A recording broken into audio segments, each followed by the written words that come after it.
Hey, welcome to the Art of Relationship show, everybody. I'm live, hopefully everywhere, okay? So, everybody, we're going to be talking about what is marriage to you, and this might tick some people off, okay? Maybe in the wedding industry, marriage industry. Like I said, my passion is always trying to heal broken hearts and trying to help people reconnect and have a long-lasting relationship or marriage. However, I'm going to put a twist on today's show in talking about, what is marriage to you? And you can join me live on Instagram, TikTok, Facebook, YouTube, where I'm at right now. Just do a search for Love Guru Greg. And we are going to talk about this right after this. So don't go anywhere, people. I'm going to be right back with the Art of Relationship show.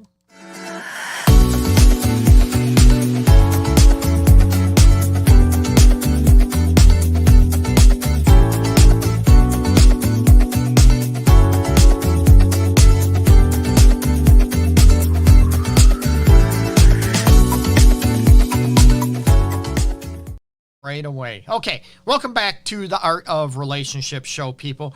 As most people know, I'm your host, Greg Dudzinski, a fully licensed professional counselor, relationship and sex specialist, and have been for over 2 decades. Yeah, I'm actually licensed, a lot of school, a lot of research, a lot of education. But not only that, I integrate it with real life experiences, okay? So, now, how many people look at marriage and you know what, their ultimate goal is, I want to be married. I want to, have the guarantee and the safety of marriage and not just living with somebody or being in a relationship type situation. And there's no guarantees, people. The divorce rate hovers right around 40% in America. That's for first marriages, right? And as most people know, my passion, my pride is trying to help relationships last. Not only last, but more importantly is to be more connected, that you feel more loved, that you feel like a partnership, whatever that means to both of you. And I'm going to throw a little twist. A lot of people, and I mentioned at the beginning of the show, this might tick a lot of people off, but I want to know what marriage is for you out there. And I talked about, about expectations, about being married maybe a couple months ago, right? What's the difference between dating, being in a relationship, living together, or marriage? Is there any difference for you than living together for years or being married, right? To everybody, it's different. It's not a right or wrong. It's being able to look at, what is marriage to you and who does marriage benefit now in society, right? The history of marriage, right? People would have sex, now you're married, right? Unfortunately, women would get sold into marriages, right? Into sexual slavery. They would get, the guy would pay whatever to have the wife, or the girl's family, woman's family would pay, the guy to marry their daughter. Now it's a big difference right out there. And marriage is a big business. Not only is it a big business, when marriages end, it is a big business legally. Let's be honest, right? The attorneys, the divorce attorneys, the family law practices out there, they make a lot of money out there when marriages don't work out, okay? And I hate using the word fail, that type of situation. I'd rather look at, they just didn't work out. And a lot of people will look at, as far as, blaming, who's to blame if the marriage didn't work out, that type of situation.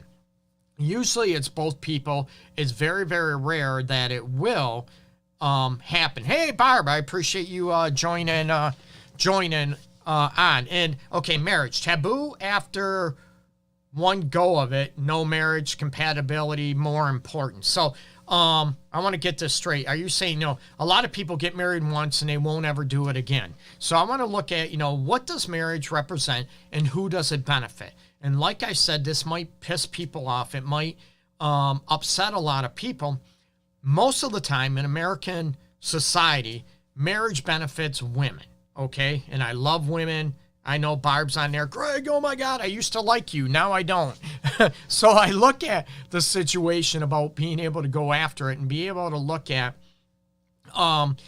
marriage usually benefits women, okay?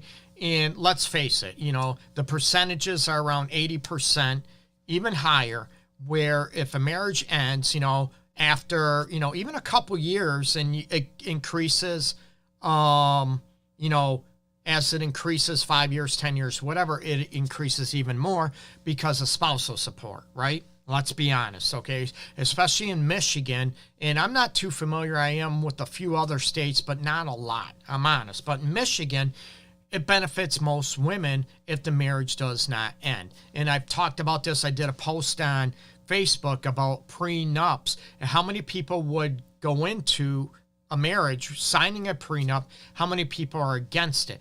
And a lot of people, will say, I'd sign a prenup, no big deal. Some people would say, oh, that's setting up the marriage for failure because of trust issues. No, it doesn't. That means I trust you now, I love you, and I want this forever. But things go sideways. There's no guarantees. As Barb mentioned, other people have been married before, and going into another marriage, you might have more assets. And that's when I said it tends to benefit maybe if there are more women, if they're a stay-at-home mom, if, they're being taken care of financially by their person. And this works just the same, because there are people now where the men are staying at home and the women are the providers. And again, I'm like, whatever works for people. I don't bash, I don't judge. That isn't it. I give a realistic, objective point of view to help people out there and look at, what is married to you. And there's some people going into it. And I've heard years and years ago, when I used to work with kids and teens and stuff, I had a friend of mine wanting me give them some insight, right? And this was, probably 18 years ago, maybe, that he overheard a 17-year-old daughter at the time and her friends talking, and his daughter mentioned, you know what, the first time I'm going to get married, it's for sex. Okay, well, it was for sex. And he's listening, all this aspect. And the second time I'm going to get married, it's for finances. It's to have a kid, for spousal support, child support. It's for finances. And then the third time is going to be for love. And he's looking at me, Greg, what do I tell my daughter? And I'm like, number one, where's she learning this from? And there's a lot of women out there, and I'm going to get a lot of hate and a lot of slack. There's a lot of great women out there that are independent, that are supportive, that are actual partners in a marriage and in a relationship. And I love you for that. I love that out there.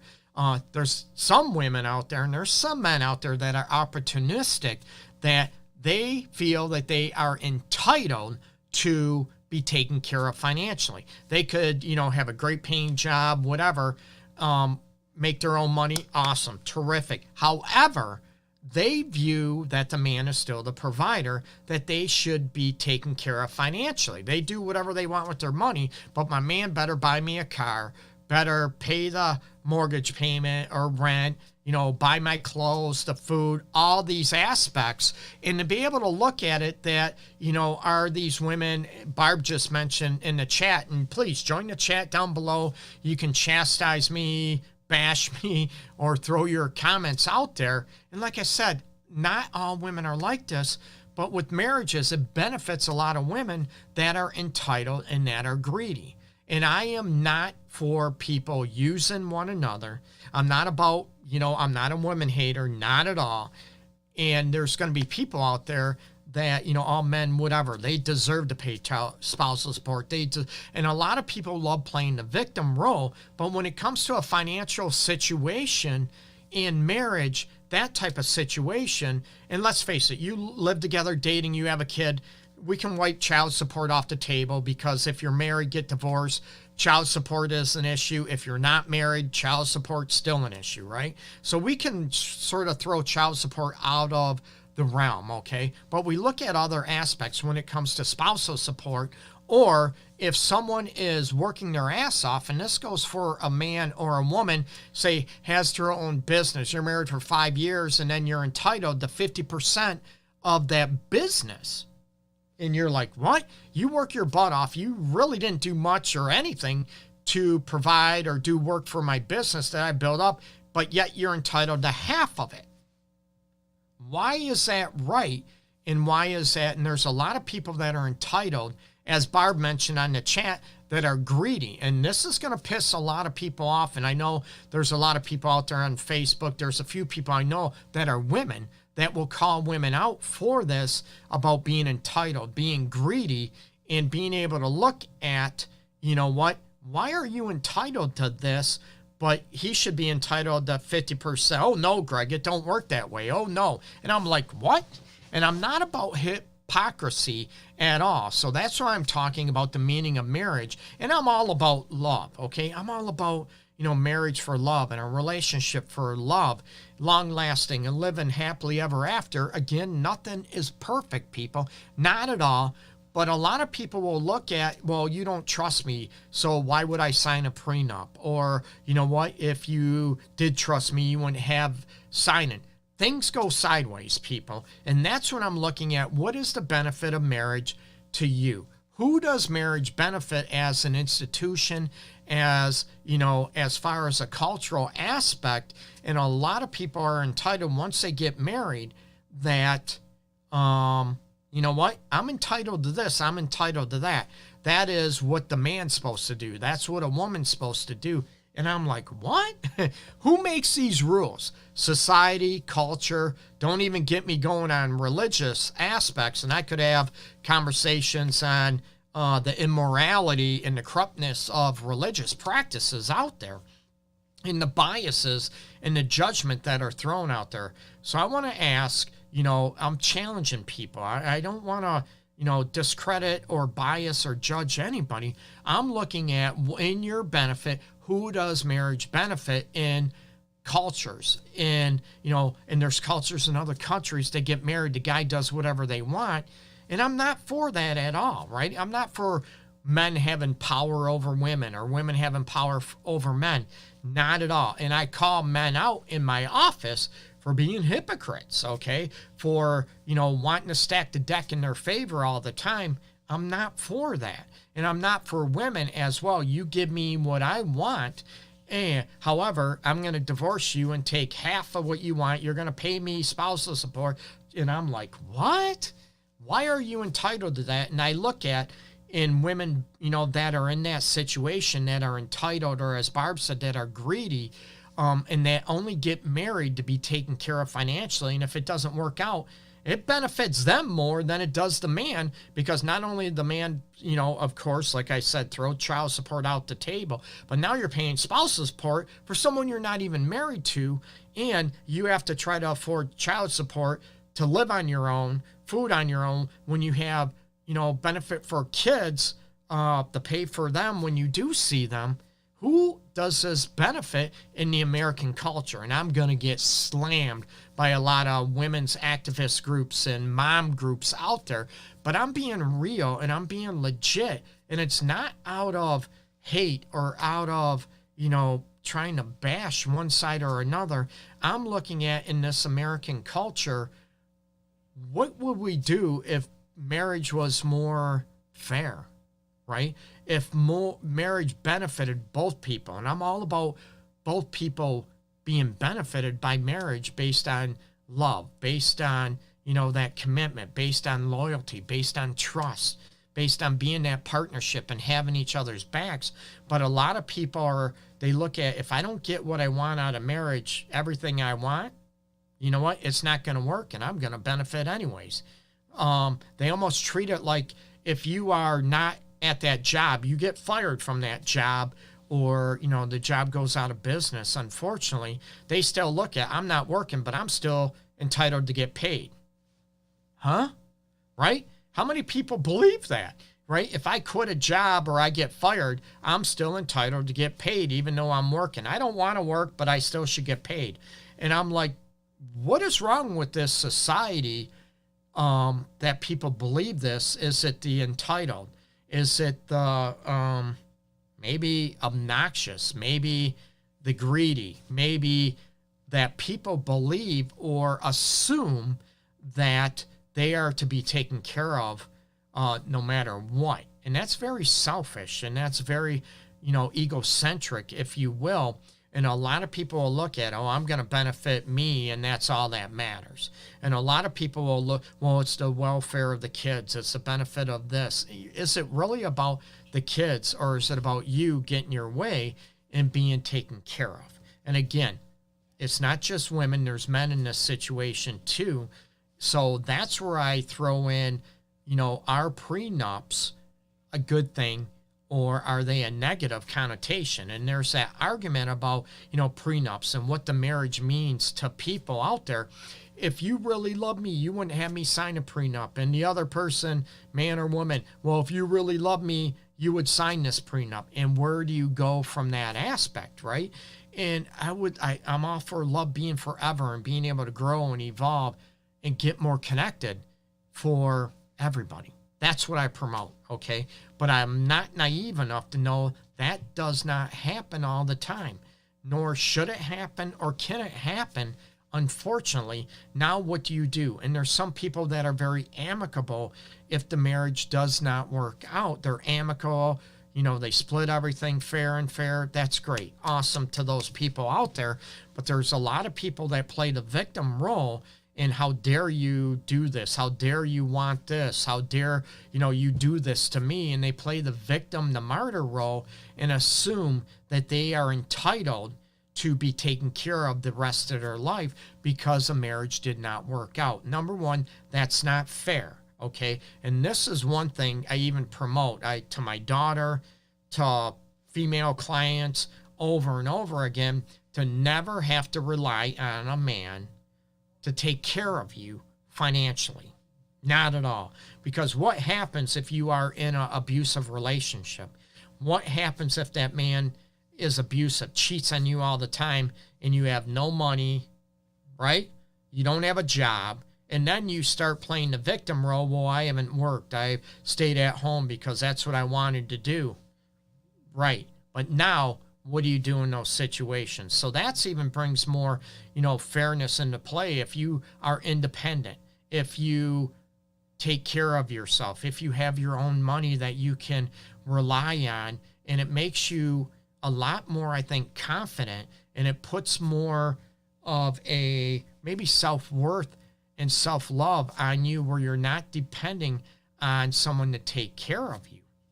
And a lot of people will get mad and upset at me. Well, that's what a mother's supposed to do. And I'm like, what? What? Are you staying home and taking care of the kid? Is it for the child's benefit, or is it for your own benefit?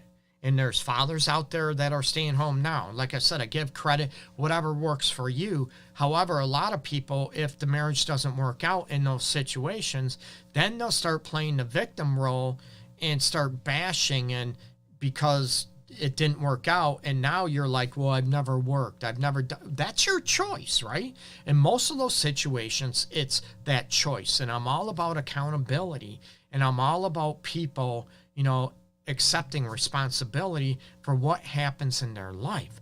And there's some things in our life that's out of our control, people. I know that. You know that, right? We could go into a relationship or a marriage and want love forever, and we could be great as a partner, great as, a spouse, a husband, a wife, boyfriend, girlfriend. We could be great at it, but then the other person might not be that way to us, and it doesn't work out. And then we're like playing the victim role and bash. Hey, it didn't work out. I did my part. I want this. But there's a lot of people out there in marriages that didn't work out that will state, I was a great partner. I was fantastic. I was terrific. And then, is there another point of view? You get me? So, we might promote ourselves to the public. We might promote ourselves to family and friends out there that we were great. We were terrific. But there's other perspectives in there. Nobody lives behind closed doors except the couple, right? And each couple has their own take and their own perspective on this situation. So this comes down to, again, what are you entitled to versus, what is fair in a relationship or a marriage if it goes sideways. So Why are you getting married? And a lot of people will look at, I want a family, I want kids, I want this house, I want this. And we, for most of us, we know 2 incomes make it easier to afford stuff that 1 income provides. Let's be honest, right? So that's where I want you to be able to look at, what is happening and what is going on and what is the value of marriage for you out there, okay? And like I said, I'm not against marriage, not at all. But I want people to protect themselves, and I want people to do a realistic inventory of what is going on. Who does marriage benefit in the relationship, okay? And even in a marriage, right, you have a lot of men that still believe, oh, the woman needs to take my take my last name. I'm the man. And they get upset if the woman, and I'm like, why? Is that about ownership? Is that about pride? Is that about egotistic attitude, arrogance, narcissistic? Well, that's what we've always done. Well, because what history has done doesn't mean it works for us or that it was right. So if women out there don't want to take your last name, what's the big deal? It's about love, right? It's about you being partners. And what does that look like? Does a name change that person, or does that name change the love that she has for her man if it is a heterosexual relationship, right?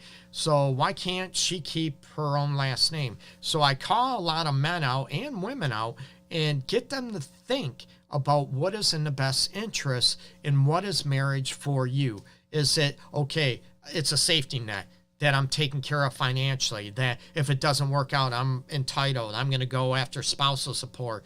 I already mentioned about child support. I get 50% of what that person has earned over the years. And you're like, huh? What? Why are you entitled to 50%? I know the courts say that is in Michigan, right? As married, you're entitled to 50-50. What if you didn't do anything? What if you didn't bring value into the marriage? What if you didn't do anything? And there's a lot of people that look at, getting married, and they look at, well, I don't want to have sex with my partner. We're married, but I don't want to have sex with my partner, but they better not cheat. They better not have sex with anybody else. And it's a year, 2 years, 3 years, 5 years later. But you better not cheat at me. I'm going to clean out your closet, right? I'm going to take you for everything you have. I'm going to make sure and you're like, what? Why are you married then, right? To be taken care of, to get your way, to have your bills paid for you. But what benefit are you bringing into the marriage, right? What value are you bringing into a marriage? Is it about the love you provide? Is it about you sharing each other's mind, body, heart, and soul? About bodies, right? What is the value of being married? And I want you to think about it and even set back and look at, what does marriage represent to you? Who does it value financially? Who does it value emotionally, mentally, sexually? Talk about those aspects, okay? And like I said, I'm all about marriage. I want people, if they are married and plan on getting married, I do a lot of premarital counseling as well in my office, and look at what your expectations are, the value, and are you for marriage because that's what your parents did, that's what culture says, that's what religions say, society says, right? I want you to look at about, the benefit of being married versus if you live together, dating, in a long-term committed relationship. Great. What works for you? And a lot of people look at security. That's one of the number one things I hear from, let's face it, from a lot of women, most women, that the number one they look at, being married brings a sense of security. And I'm like, what sense of security does that bring versus, say, living together? There's no guarantees, right? We know that based on the divorce rate. What sense of security does it bring? Does it make you feel more loved if you are married? Does it make you bring more value to you as a person because it increases your status? You're not just the boyfriend, the girlfriend, your wife material, your husband material. These are the things and the stigmas I want to break. And I want people to be married because they love each other and they want to continue that bond forever and ever. That would be great. But a lot of people look at marriage as a business proposal, and it's one-sided. Not about that, okay? So look at the value of marriage. Look at what it does to you and what it represents. Like I said, I know I'm going to get a lot of slack from this, from a lot of maybe women hater groups. Barb, I love you. I appreciate you joining in, tuning in. But this is real life, people. And I'm all about playing devil's advocate because I want people to have a realistic expectation, and what works for you might not work for 1,000 other people. So I want you to look at the value of marriage, the value of what it brings to your life, and for both people, right? And what do you go about it? Is prenup a good thing? Is it not a good thing? And there's a lot of stigmas out there that, you know, sort of denote or bash about prenuptial or even postnuptial agreements out there that a lot of people will look at. Well, I could be left out in the cold. Well, do you have a job? Do you work? Can you take care of yourself? Right? There's a lot of people that want a certain lifestyle, but they want that other person to provide that lifestyle. And this goes for men and women both, okay? So think about it. Number one, the meaning of marriage to you. What value will it bring into your life? And who does it benefit most in your relationship, okay? So check me out. theartofrelationships.org is my website. You can check out the Art of Relationships show on every listening platform out there under the Art of Relationships show. The video of the show is always available on YouTube, Instagram, TikTok. It's available on Facebook as well. Just do a search under Love Guru Greg, okay? Peace and thank you for listening and tuning in, people. Take care. We'll catch you live next Wednesday, 12 noon Eastern Time. Take care and peace, everybody.